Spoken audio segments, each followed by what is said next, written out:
Shane, I think we're ready to start recording the meeting.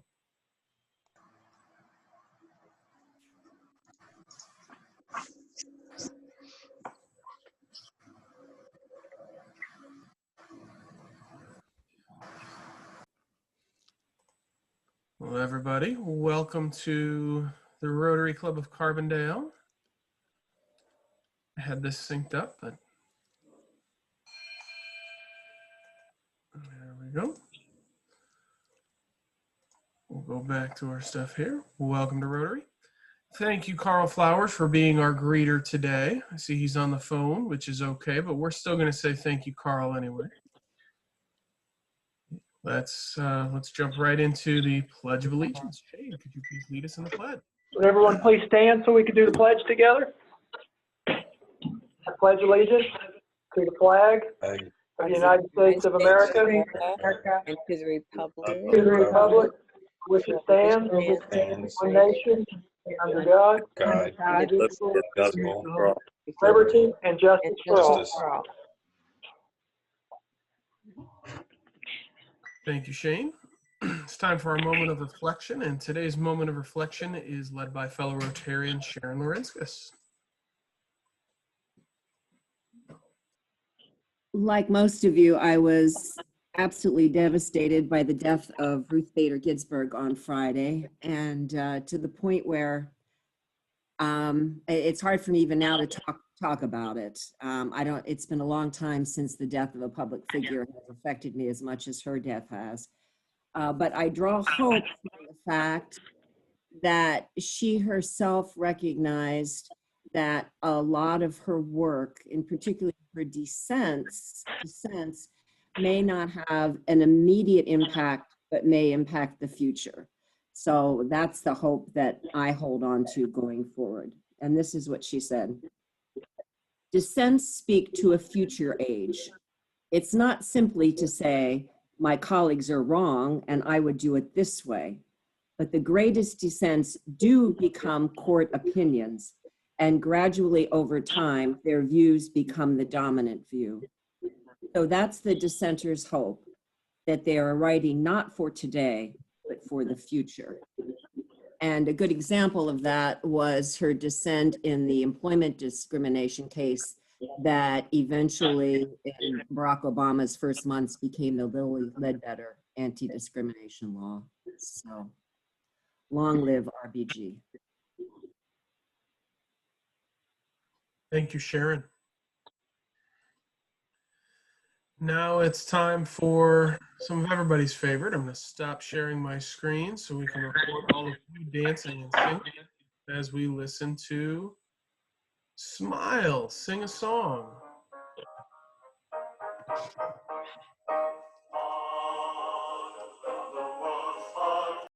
With you sing a song. This is so bad. Don't be weary, just be cheery all day long. I'm not sure you're tired of trouble and your care. It'll be more than you can real. Whatever.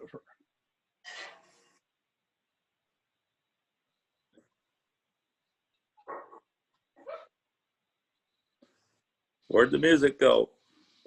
I stopped it. One verse. That's all of Gil's singing we can handle. But it brought smiles to everyone. That's right. Smiles to everyone's face, which is why we do this. All right. Now it's time for our introduction of guests. Shane, could you please introduce our guests? Yes, the Rotary Club of Carbondale always welcomes guests, and in the Zoom world, guests can be anywhere. So today we have visiting Rotarian Arbeck, and we have a guest of mine, Alicia Sanders. If you both would like to say hello, we'd like to hear from you. Good day. I just got off RI meeting about the 7th area focus, and I'm so excited about all the plans that are happening for it. I'm full of Rotary this morning. Thanks, R.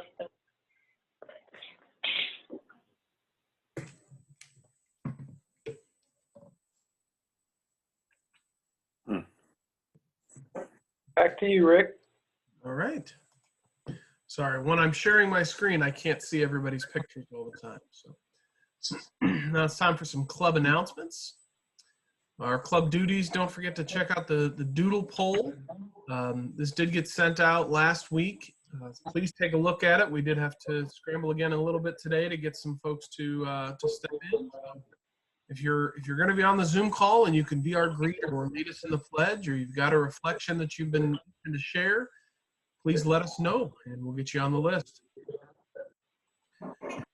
Under Little Things virtual board online at our website, we have 31 projects completed now and 27 more underway. Complete list. Rick, we're not seeing your screen. You're not seeing my screen. Then I guess I better share my screen.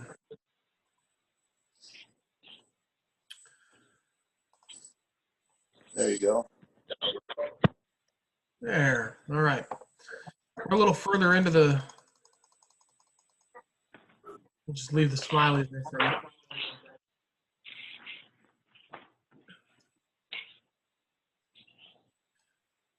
All right. Oh, I went a little far. 100 Little Things. Jerry Malumbi's chairing the Harvey Welch Scholarship Committee as we figure out the details on how we're going to do this. But please check out rotaryofcarbondale.org/centennial to view all of our 100 Little Things for our Centennial project here. Active service projects. The lunch service project, this is the Labor Day picnic one they did a couple weeks ago. I do have the update and I'll get that shared with everybody here shortly. Material support project, Gail, do you have any updates on that project right now? I think just a continuation of the things that have been requested previously. The most recent was plastic storage bins of all sizes, like totes or smaller plastic containers that can be sealed up to protect belongings and foodstuffs and clothing and so forth. That and any donations of prepared food that can just be warmed up in microwaves. Clothing, I think they still could use some more shelving. And of course, a cash contribution is always appreciated by them. Thank you, Gail. Our foundation donation challenge, we are booked all the way through May of 2021. The big question is, who is next? So Brad Austin has September covered with our $100 match. Sharon Harris Johnson in October. Shane's got May of next year, and there's a whole bunch in between. But if you're willing and able, please take a look at that, and we'll get your name on the list. It's time for some district news. Shane, you've got some district news to share? Yeah, we've talked about the club challenge, so you know that continues on. What I wanted to just brief you on shortly is the provisional club that we're working on in Murfreesboro. Roughly got about 5 or 6 individuals in the Murfreesboro area interested in what we'd call a non-traditional type club. They don't like the boundaries of meeting at a specific time, at a specific date. So they're helping us recruit other people. So the project's progressing well. Our next meeting is set up on October 1st. It'll be over a lunchtime. Maybe we can attract some other people just to stop by and ask what Rotary's about and what we're doing. So if you know anybody in the greater Murfreesboro area it could be interested in Rotary, send them my way or send them to the social media page on Facebook, and hopefully we can grow another Rotary club here in Jackson County. So thank you. Thank you, Shane. Some Rotary International news. As we've discussed, Africa is certified polio-free. We had our presentation last week on Polio Plus Fund. So please continue to contribute to that. We are so close to eradicating polio worldwide. Now it's time for more good news. Who's got some good news to share?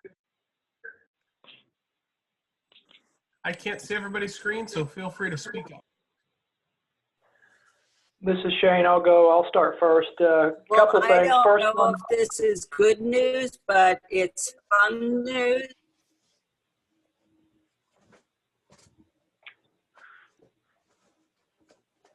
Go ahead, Shane. no, go ahead. Okay. Well, I don't know if this is good news, but I think it's kind of fun news. I have a first cousin who is significantly older than me, who moved to Sweden in the mid-1950s and got married and has lived there ever since, but never gave up her American citizenship and has found out that she can actually vote. So for the first time, she's going to vote in our election in November. She moved before she was of voting age, I think. And I actually don't remember her ever living here. So that's how much older than me she is. Her oldest child is closer in age to me than she is. So she's just very excited that she will be able to vote for the first time. So that's kind of fun news.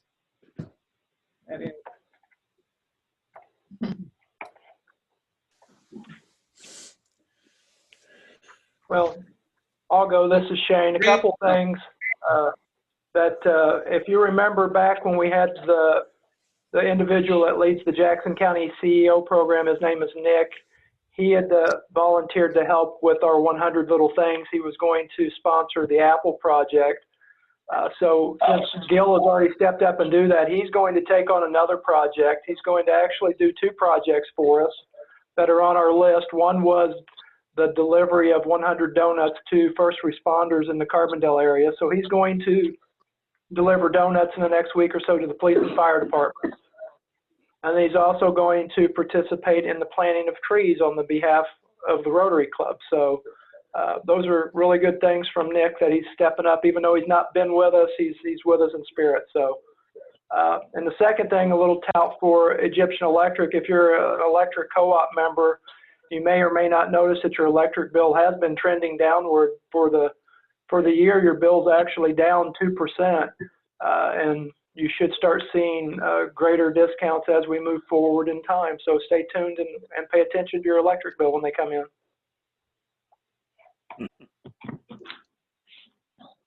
I would like to mention Rick? that. Go ahead, I would Sharon. like. Go ahead. Oh, thank you.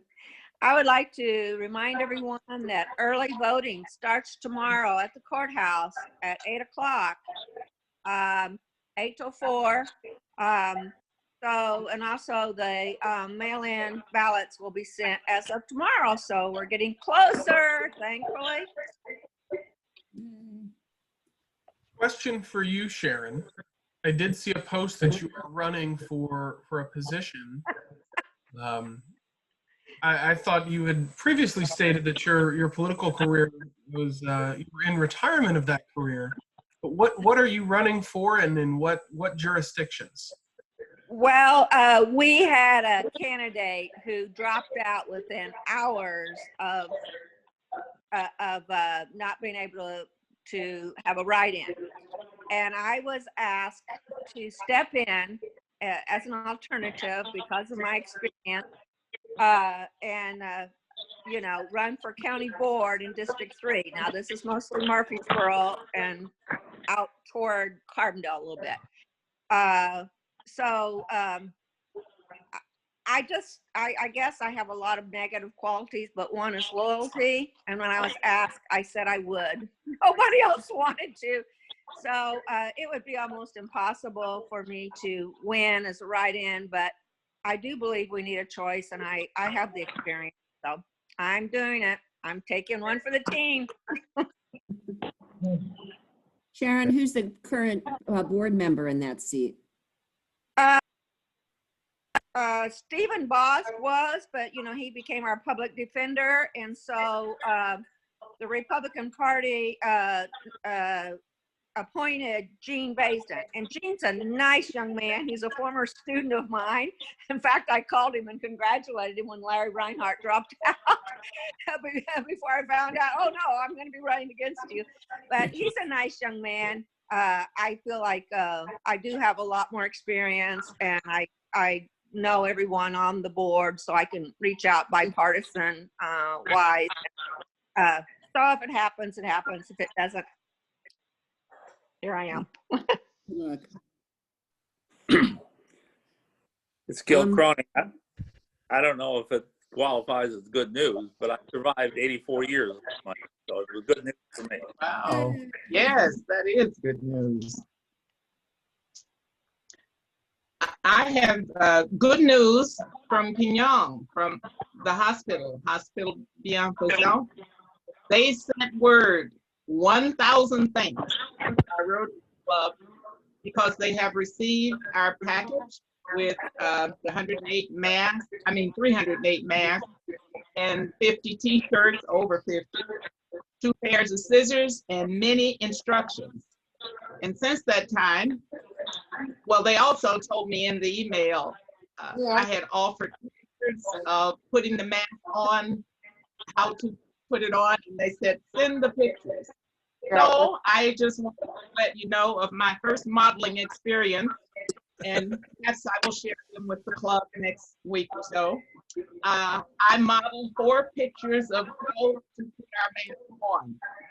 And to Sharon Johnson, I may still put on a mask that says Sharon Johnson, and it used to say Sharon Harris Johnson, it used to say for county treasurer. But if she's running again, who knows? Maybe I'll have to wear that mask in my modeling experience. Anyway, they have received our mask and they're working on getting them distributed and everything. Thanks to everybody.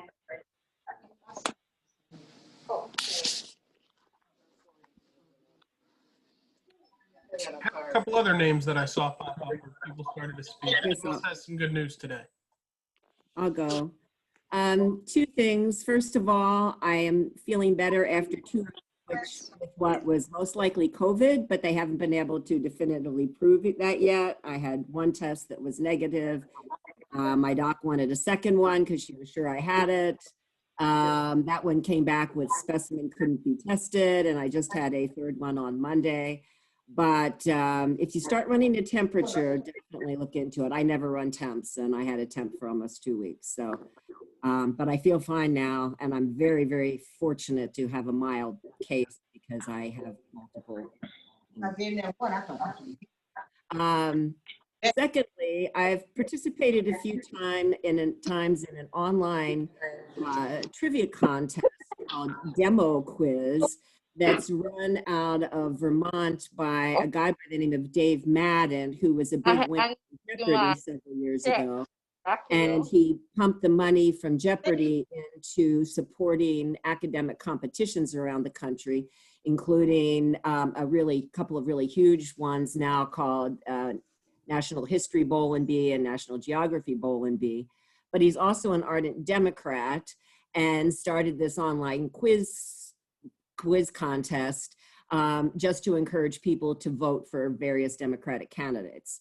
So the first week it was to particularly support candidates in Minnesota. Last week it was the woman who's running against Susan Collins in Maine. And last night it was just for Joe and Kamala. I couldn't do it last week. First week I came in second, and last night I won. So I'm very, very proud of that. I have to say the questions were really easy. I lucked out. And so it's not a huge academic accomplishment, but I'm still looking forward to getting that mug that says Demo Quiz on it.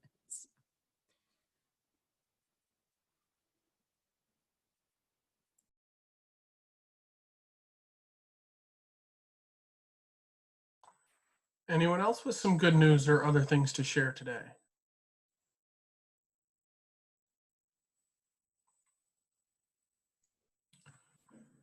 Okay, seeing and hearing no additional good news, I'm going to go back to sharing my screen and we'll continue on the slideshow. Sergeant at Arms, Mr. White, the floor is yours. All right, thank you. Well, lots of good things being reported today that many of you get bonus points for. Sharon Johnson for stepping up to the plate to fill potentially the vacancy at the county board level. We appreciate that. Shane, thank you for lowering many of our utility bills. We won't ask why or for details, but thank you. You're probably having the widest reaching impact, positive impact on the most number of people at the moment locally. And Gil, I'm going to give you a bonus point for leading our singing faithfully pretty much every week. We can count on you and we appreciate that. And I'm going to leave it to your conscience if you'd like to commemorate your 84th with a contribution to the foundation. I know that would be very generous, and I'll leave that up to your discretion if you want to do that. Also, to anyone else who may want to voluntarily self-impose a fine, you're welcome to do that and send your contribution to Jim Grant. Okay, thank you, Gail. It's time for our guest speaker. Once again, I'm going to stop my screen share and we'll allow Mr. Brad Austin of Egyptian Electric to do his portion of the meeting.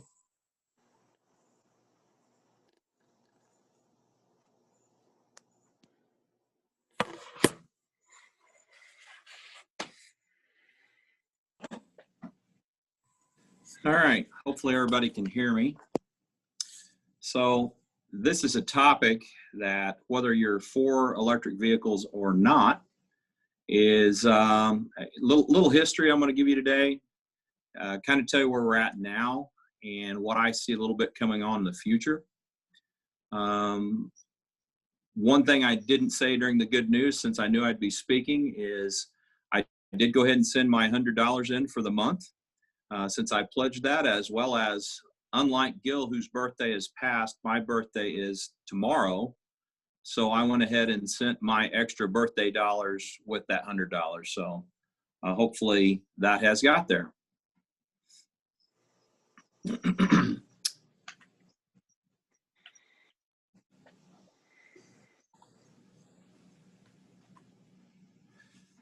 So I'm going to start this one off today with a simple question. I'll give you just a second to think about it, and then I'll move on to the next screen. And the question is, when were electric vehicles first designed, patented, and produced? And that is a little tricky because you have to meet all three. So I'm sure everybody's got a guess at this point. So 1887. Electric vehicles were first designed, patented, and produced by William Morrison in Iowa in 1887.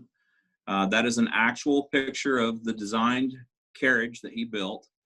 And it was just that. It looked like a horseless carriage, and as were a lot of the petroleum-powered cars at the same time.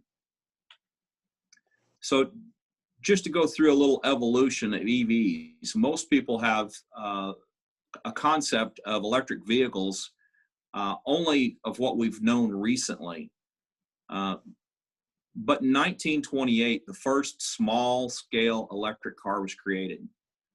It was more of a just to prove it could be done. And then in 1832, what is considered the first true EV, something that is actual a ride-in, was built in Scotland by Robert Anderson. But the big key here is it was not rechargeable. So again, it was like a one-time use item. In 1859, there was a rechargeable battery invented, and that was the first opening for a possible electric vehicle. In 1884, Thomas Parker from England created an electric tram, as well as built some prototype electric cars. And then we get back to William Morrison, which was my first question. His electric vehicle, it would go about 20 miles an hour. So it was not slow, and it had a range of about 50 miles. So when we think about that, and we think about our current electric vehicles of, let's say, 15 years ago, their range was between 50 and 100 miles. So it's sad to think that in 1887 that there was an electric vehicle produced that had the same range. He did take his car to the 1893 Chicago World's Fair, and it really spawned a tremendous amount of interest in electric vehicles, as well as there were enough other inventors that either saw it or heard about it that they got real excited and started doing some stuff. In 1896, an electric cab business launched in New York City, and it did go ahead and evolve throughout a lot of the cities in the Northeast. And by the turn of the century, 1900, there was over 600 electric cabs operating in New York City. And the way they got around the long recharging times is they actually had a battery swapping station set up, and it was set up in an old skating rink. In 1899, the Baker Electric Vehicle Company, they are introduced, and they start gaining market share. And this last point on there, I want everybody to key into. In 1912, electric vehicles account for 1/3 of all the vehicles on the road in the United States.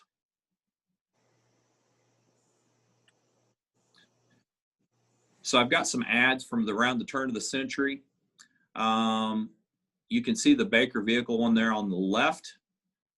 It says the aristocrats of motordom. And if you look at the ladies' dresses and what they're wearing, they're very fancily dressed. The one thing I'm going to say is, how many gentlemen do you see in that photo? None. And you start seeing the center portion. We talked early on there about the Mercedes and Amazon delivery vehicles. Baker made a delivery truck. It was a pretty simple, crude truck, but at the same time, it was an electric vehicle. The Detroit Electric Company, which was part of the Anderson Electric Car Company, produced a wonderful car that pretty much took over for Baker in the leader in electric vehicles. And this is an ad from 1913. So then you start talking about electric vehicles. And again, most of us think about electric vehicles being something fairly new. When President William McKinley was assassinated at the Pan American Exposition in 1901, he was actually taken to the hospital in an electric vehicle. It was an electric ambulance.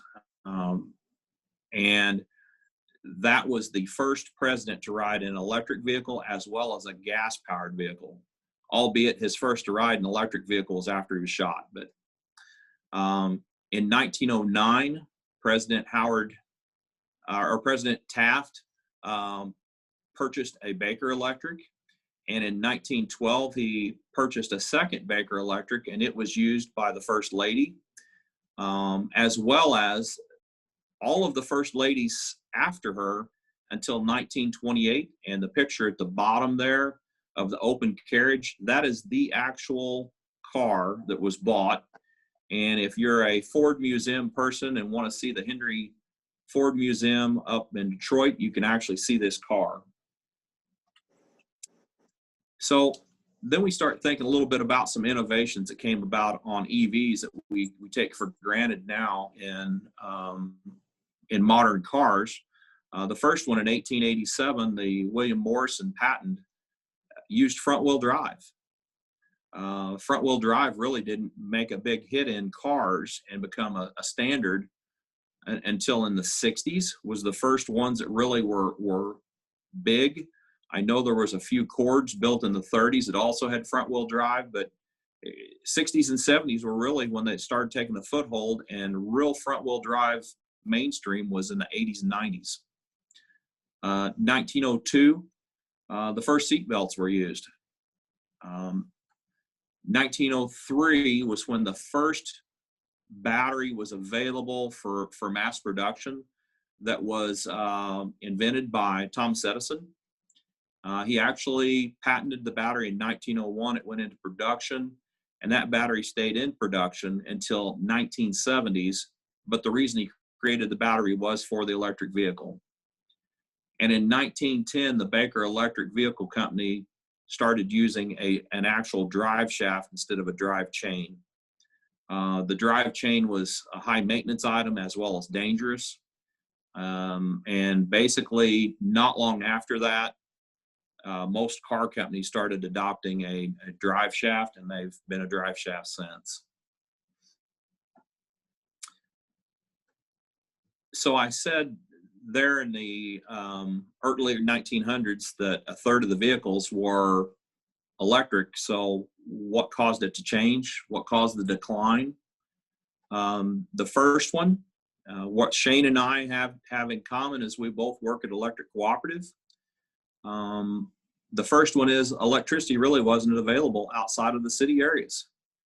And Carbondale wouldn't have been considered a city. You know, it would have been probably no electricity in the early 1900s, probably not until in the 1920s. So you had to go to Chicago, New York, St. Louis, actual cities to have electricity widely available. So people really couldn't recharge an electric vehicle. Then in 1912, the first electric starters on the combustion engines were created. Before that, people had to crank the cars by hand. And needless to say, if you forgot and you left your car in gear and you cranked it, and it was sitting on a little bit of an incline to where, or actually a decline, if you cranked it, it would run over you when it started. So obviously it was very dangerous. And, you know, when people could just get in and push the button and it started, it was a convenience. Then the next part there was some huge oil deposits discovered in Texas. And up to this point, most of the oil had been produced out of Pennsylvania, and it was very expensive to produce. And gas was allowed to produce much cheaper because of it. And then the bottom one. We've all heard of Henry Ford, and we've heard of his assembly line. And I see I have a misprint there, but in 1913, is what that should stay instead of in 191.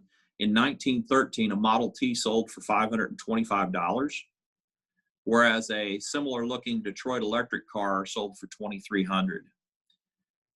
And whereas the electric car really never got much below that in price, the Model Ts actually went down in price and got into the $300 range in the late teens. So with that, we jump ahead about 60 years, and we get into the late 60s, early 70s. We started getting into some oil price changes, greatly increase, and there was some new interest in EVs because of it. Then in 1971, the entire world got to see the lunar mission where the lunar rover drove on the moon. And people wondered how that was possible, and they realized it was an electric vehicle. And then in the early 1990s, there were several federal and state emission regulations that came about, and most of the combustion engines were going to have a hard time meeting those, and EVs started getting a lot of interest. General Motors released the EV1 in 1996. And the production goals were 25,000 cars a year, and they were far short of that, and it ended in 1999.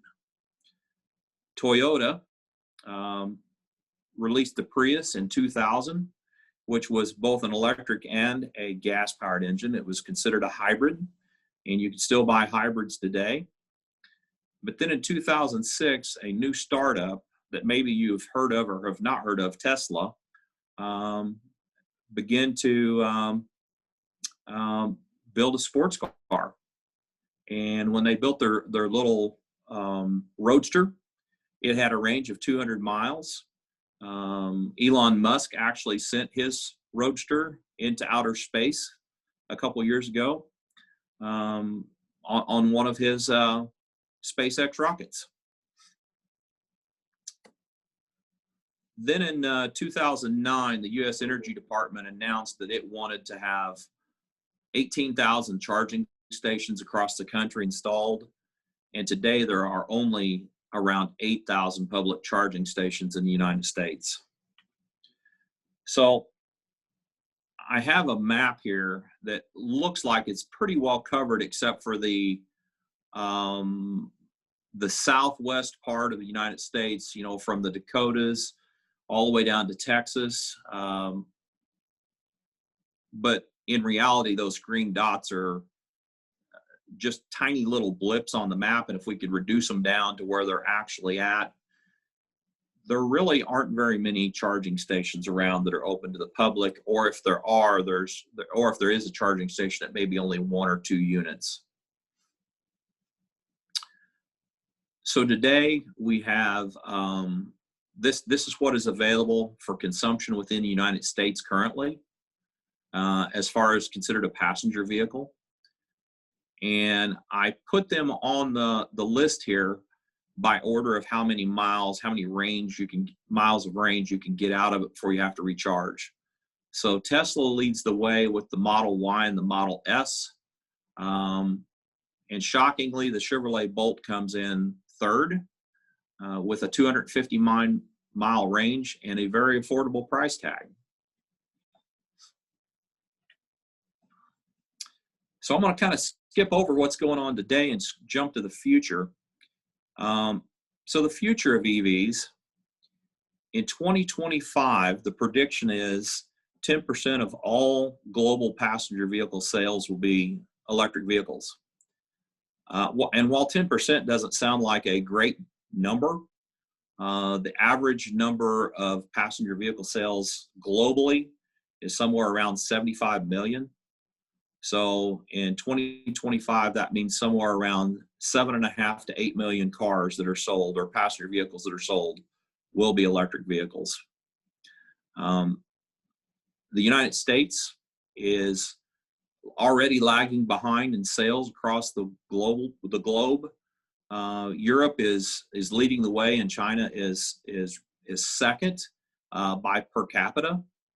And the main reason of this is the slide I showed you a couple ago of the battery charging just not available across the country.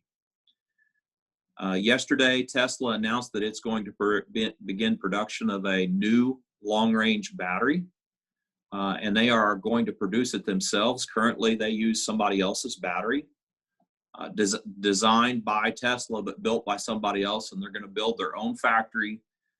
And they're going to hopefully be in high speed or high volume production in 2025.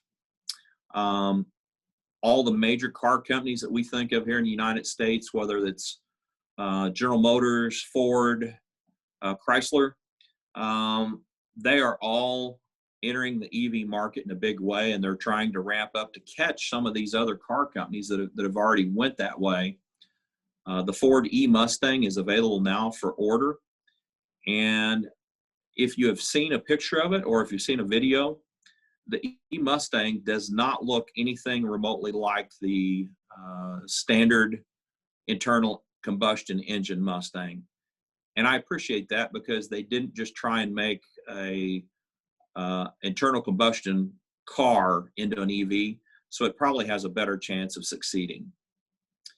So in 2040, the expectation is that EVs will, at that point or before, outsell internal combustion vehicles. There are several new EV startups around the country right now. Rivian has taken over the old Mitsubishi plant that's in Bloomington, and you can pre-order a pickup or an SUV. They have not went into full production yet, and they have not started delivering yet, but they are hoping to within the next year. Nikola Corp, they are producing an over-the-road truck, a pickup, as well as some outdoor motorsports vehicles and a UTV and a jet ski. Those are all going to be produced in Coolidge, Arizona.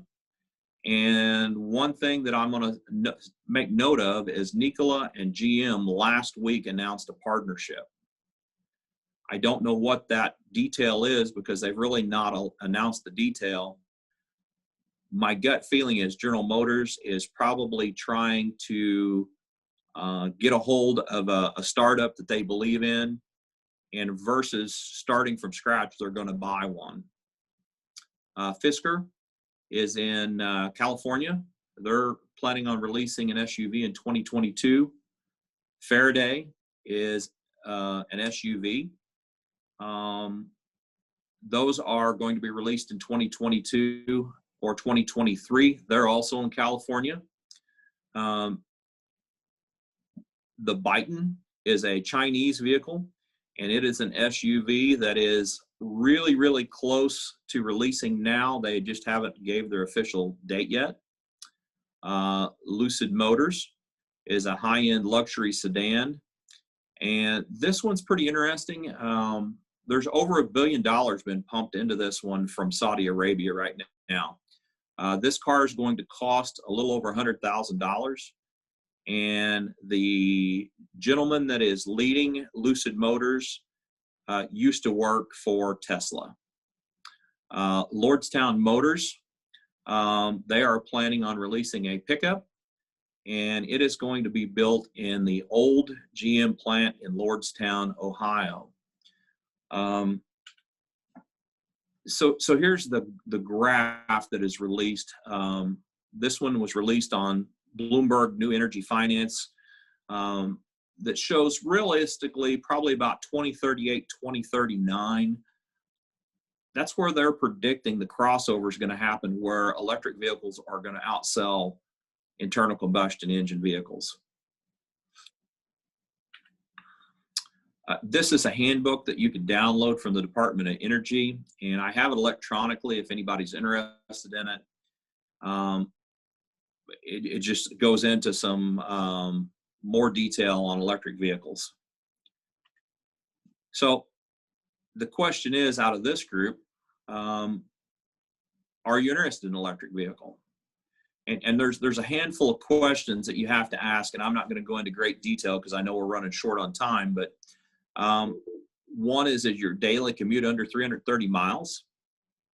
You frequently take long road trips, because that can vastly add to a long time in a car from a charging station standpoint. Do you have more than one car in your household? If so, one could be an internal combustion, one could be an EV.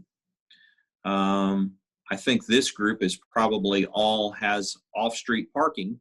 But when you start getting into the city aspect, there's a lot of homes that don't have off-street parking, and therefore really probably aren't a good fit for an EV. And the last one is, do you want to save money and pollute less? So there are some benefits. Electric vehicles typically cost less to operate. They are more environmentally friendly. For those of us that do not like stopping at gas stations because the handle always seems nasty when you go to pump your fuel, you don't have to go to a gas station again. Most performance on EVs is considerably better than a standard internal combustion engine. One of the Teslas, the Model S's, typically will have more performance than most sports cars in the United States. And then you get into the EV driving range and recharge time. This is the one that I would advise anybody that would consider an EV to look at heavily. If you're only going to take short round trip commutes, an EV is probably a perfect vehicle for you. If you're going to take long trips, an EV right now with the charging station situation around might not be the best fit for you. So I know I've ran through this really fast, so I will open it up to any questions you might have. And I left out a tremendous amount because with a limited time, I knew I couldn't answer everything. So my first question, Brad, first, thank you for speaking to us about this today and educating us a little bit here. For me, it cost me about $30, maybe $35 to fill up my car. I get over 400 miles to that tank of gas. So I know it's for about $30, I can get about 300 380 to 400, 400 miles on my car. Right. An electric vehicle that's going to get 380 miles to a charge, how much does it actually cost for me to charge an electric vehicle to get that length? Because obviously my gas bill is going to go down, what I'm spending at the pump, but my electric bill at my home is going to increase. You are correct. Most of the time, to get that kind of range out of an electric vehicle, you're probably looking at about $12 to $15. Okay. But you So are that's not going to be able to half. get it. It's probably closer to a third, and that is under most electric companies. Now, obviously, the price varies for electricity across the United States. So if you're in California getting electricity, you may be paying 25, 26 cents a kilowatt hour. Whereas you also may be paying $4 a gallon for gasoline. So those just have to be weighed in. Brad, who's behind the development of and paying for the installation of the recharging stations across the country? That is a great question. The Department of Energy at one time had some dollars out there. I'll be quite honest, here at Egyptian, we have talked about installing charging stations throughout our territory because we believe in electric vehicles. And I think it is a prime opportunity for moving on to that next step. Here, Illinois had some bills going through their system through the Congress that would have mandated electric vehicle charging stations for the investor-owned utilities like Ameren or Commonwealth Edison. And those have stalled out. So right now, those are kind of in limbo.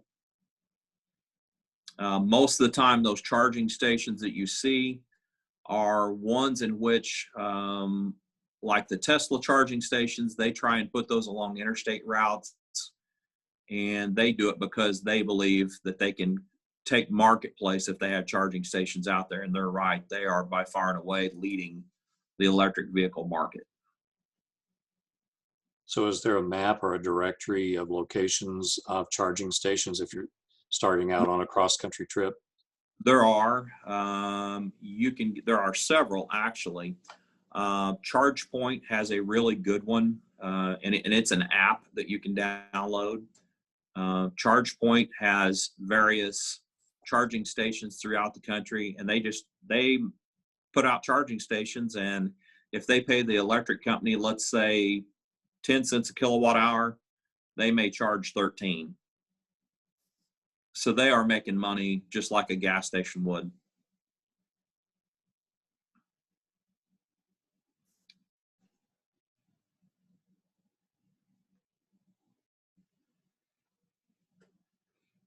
Brad, when you mentioned that Tesla has built its own charging stations, does that mean that these chargers are not interchangeable? If you have a Tesla, you have to charge it there, and if you have a GM, you'd have to charge it at a different kind of station? That is a great question. I'm glad you asked that, and I am disappointed in myself that I didn't put it in my slides. Tesla actually has a proprietary plug, and their charging stations, you cannot pull up to a Tesla charging station with a Chevy Bolt and charge. You can only charge Teslas at a Tesla charging station. You can, however, charge Teslas at a non-Tesla charging station if you have an adapter. So most of the charging stations that are out there locally, there are a few actually locally. You've got to really hunt for them. But they are designed as a Class 2 charger for non-Teslas. There is a Tesla charging station in Mount Vernon. Brad, I have a question. Sure. Can these lithium-ion batteries be recycled? And the second question is there enough lithium in the world to to make enough batteries for 40, 50 million vehicles? Two very good questions. As far as the first one on recycling, yes and no. There are portions of that that cannot be recycled. There are portions that are. Are there enough lithium? Is there enough lithium in the ground to take care of all the battery needs from now on? I personally don't think so. And I think that there is a lot of battery technology out there right now that is trying to be developed that takes lithium out of the equation. I know General Motors has designed and developed a new battery. They just announced a partnership last week with Honda, and that is not a merger. And I'm not exactly sure, again, on the details of that partnership, but it sounds like Honda's interested in the General Motors battery, and maybe General Motors is going to get some Honda electric vehicle technology from them. So, no, I don't believe there's enough lithium out there to produce that quantity of batteries.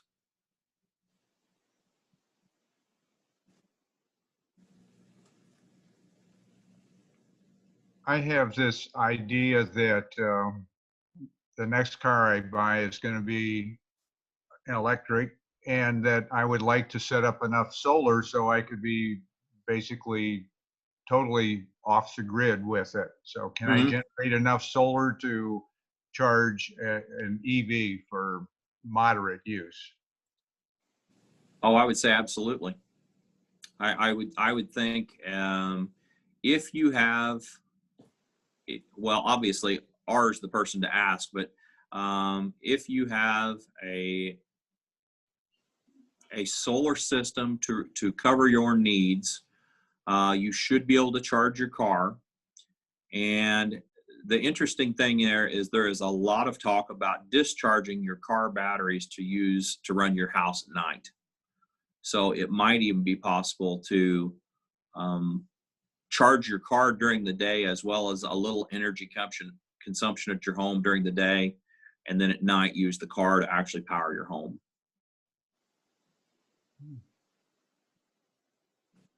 So, yeah.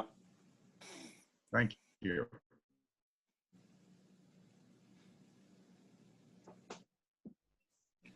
Which I do know that if anybody's interested in driving an electric vehicle, Vic Koenig in Carbondale does have at least one, if not two, Chevy Bolts on their dealership lot right now.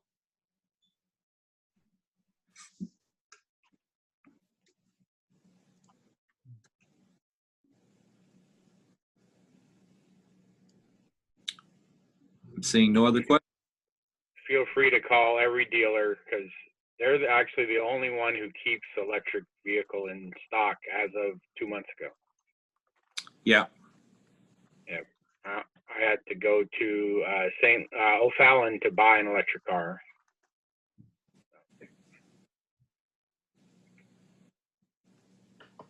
Well, thank you, Brad. I'm getting a phone call here. I'll have to take that in a minute. I'm going to go back to our slideshow.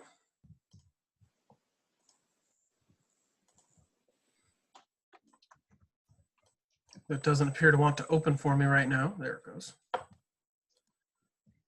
Thank you, Brad, for leading that discussion. Happening next week, we have Dorsey Prosser discussing early and mail-in voting and then the proposed amendment to the Illinois Constitution. I've had multiple conversations with people in my circles about the proposed amendment and the pros and cons to that. So I think that'll be an excellent conversation. Followed up with Chancellor Austin Lane at SIU and then someone from the VA. So thank you to our program committee for having these lined up for the next couple of weeks. Now it's time for the four-way test. And I am leading the four-way test today. So without further ado, the four-way test of what we think, say, or do. First, is it the truth? Truth. Is it the truth? Second, is it fair to all All concerned. Third, Build Will it goodwill. build goodwill and better friendships? Fourth, will it be Will beneficial? it be beneficial to all concerned? Thank you for joining us, and we look forward to seeing all of you again next week. Have a great day, Rotarians. Bye, Rotarians. All right.